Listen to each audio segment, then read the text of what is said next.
Alors que débute l'année 2013, mes pensées vont d'abord à ceux qui souffrent de la crise économique et financière persistante qui n'épargne pas la Bretagne. Nous sommes d'une tradition où la solidarité a un sens.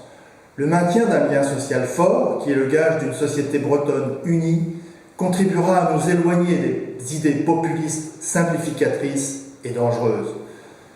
Notre économie a été malmenée en 2012 et les signaux annonciateurs de graves difficultés à venir dans le bâtiment et dans l'agroalimentaire ne plaident pas en faveur de l'optimisme. Même si tous, nous nous réjouissons de voir les carnets de commandes des activités de construction navale, notamment de Saint-Nazaire, se remplir à nouveau. Plus que jamais en 2013, notre parti se montrera exigeant. Il nous faut une véritable stratégie de développement économique, initiée et mise en œuvre par un pouvoir breton émancipé, doté de ressources fiscales propres. Les régions européennes qui s'en sortent le mieux l'ont bien compris, de la Flandre à la Catalogne, en passant par l'Écosse et le Pays basque. Alors que nos jeunes découvrent à leur tour le chômage de masse, nous percevons combien les rigidités d'un système sclérosé et uniformisé en France pèsent sur la fluidité de l'accès ou du retour à l'emploi. Dans ces temps de crise, nous réclamons une réforme profonde du marché du travail, trop longtemps retardée et qui soit adaptée aux particularités de notre territoire.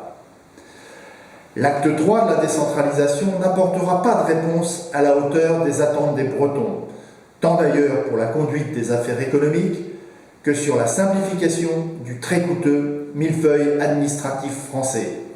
Nous continuerons donc d'exiger la suppression du département, devenu simple administration de la redistribution sociale, de même qu'un pouvoir réglementaire étendu pour une région réunifiée à 5 départements, préfigurant le rétablissement d'un véritable Parlement breton. Pour assurer ce lien social si nécessaire en cette période, nous entendons donner la priorité dans nos actions à la reconnaissance de notre langue, dans l'éducation comme dans la vie civile, ainsi que de notre culture et de notre identité. L'adoption de la charte des langues minoritaires constituerait à cet égard un premier signe encourageant. 2013 sera une année difficile pour les Bretons, mais j'ai bon espoir que nous saurons, comme aux riches heures de notre histoire, trouver l'énergie et les ressources pour jeter les bases d'un monde meilleur pour nos enfants. Je forme donc le vœu pour que tous ensemble, nous nous mobilisions afin de permettre à la Bretagne et aux Bretons de s'insérer avec succès dans ce monde nouveau qui émergera des crises actuelles. Bonne année et bonne santé. Blaveusmat, arrière mat.